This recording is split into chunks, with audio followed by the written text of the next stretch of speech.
First reading, Hebrews chapter 13 verse 1 to 8.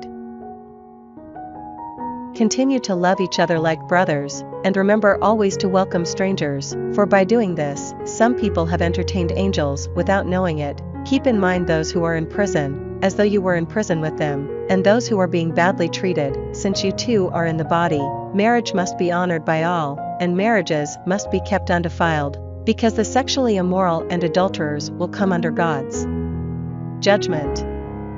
Put avarice out of your lives and be content with whatever you have. God himself has said, I shall not fail you or desert you, and so we can say with confidence, with the Lord on my side, I fear nothing. What can human beings do to me? Remember your leaders, who preached the word of God to you, and as you reflect on the outcome of their lives, take their faith as your model. Jesus Christ is the same today as he was yesterday and as he will be forever. Responsorial Psalm, Psalms chapter 27 verse 1, 3, 5, 8-9. Gates, lift high your heads, raise high the ancient gateways, and the King of glory shall enter. Who is he, this King of glory? It is Yahweh, strong and valiant, Yahweh valiant in battle. Gates, lift high your heads, raise high the ancient gateways, and the King of glory shall enter. Who is he, this King of glory? Yahweh Sabaoth, he is the King of glory, of David. Yahweh is my light and my salvation, whom should I fear? Yahweh is the fortress of my life.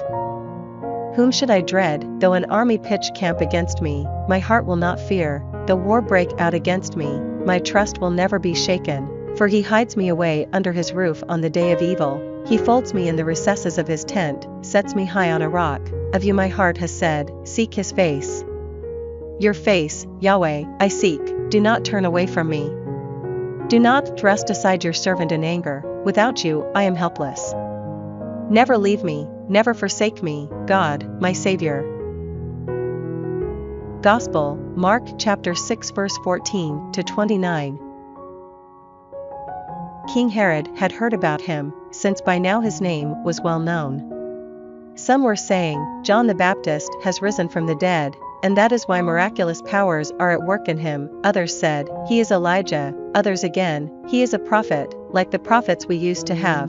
But when Herod heard this he said, it is John whose head I cut off. He has risen from the dead. Now it was this same Herod who had sent to have John arrested, and had him chained up in prison because of Herodias, his brother Philip's wife, whom he had married. For John had told Herod, it is against the law for you to have your brother's wife. As for Herodias, she was furious with him and wanted to kill him, but she was not able to do so, because Herod was in awe of John, knowing him to be a good and upright man, and gave him his protection. When he had heard him speak he was greatly perplexed, and yet he liked to listen to him. An opportunity came on Herod's birthday when he gave a banquet for the nobles of his court, for his army officers and for the leading figures in Galilee. When the daughter of this same Herodias came in and danced, she delighted Herod and his guests. So the king said to the girl, ask me anything you like and I will give it you. And he swore her an oath, I will give you anything you ask, even half my kingdom. She went out and said to her mother, what shall I ask for?